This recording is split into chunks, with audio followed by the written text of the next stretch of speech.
So ayan mga ka-agri, dahil third day na ngayon ng ating mga biik. Ayan sila. Ayan sila. Ito yung inahin. Matapang yung inahin niya. Ito yung, hindi pa namin naayos yung kulungan. So hindi namin napaghandaan. Ngayon, third day na. So kaya kailangan ko ng injection na ng iron yung ating mga biik kasi yung iba talaga nilalamig. Medyo mahina. So ang gagamitin natin mga ka-agri ngayon ay itong Jectran. Siyempre 1 ml per piglet.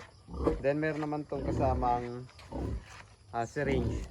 And also ito 10 ml na Jectran. So ito yung intramuscular pa lang. Then yung booster natin ay sa ika-14th day naman ng mga biik natin. So ayan mga ka-agri, dahil medyo mahaba yung ating needle, so nasa 1 inch ito, kaya gumawa ko ng stopper. So ang ginawa kong stopper na rin ay yung takip ng ating syringe. Dapat kasi mga half inch lang yung ibabaw natin doon sa ating mga piglet pag tayo nagtuturok o pag tayo nag-i-inject. So let's go, gawin na natin.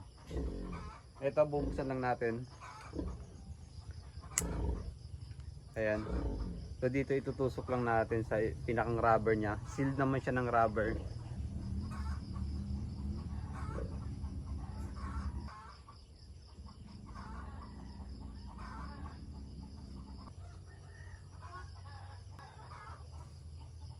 So ayan mga ka-agri, 5 ml na.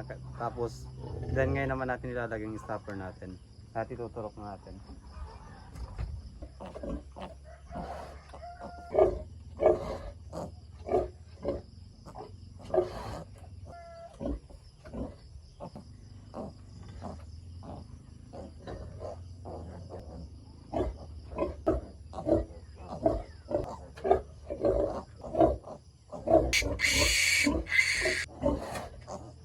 Ayan, natapos natin pag-inject sa ating mga biik ng Jectran.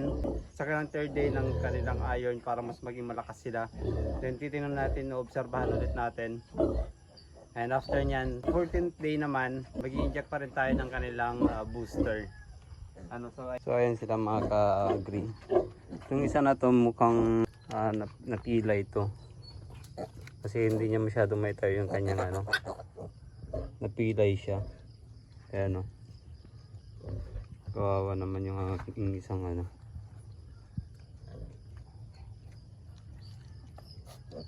So sana hindi siya madagalan ulit. So ilalagay na ulit natin siya sa loob. Ayun, galit na galit yung ina niya eh.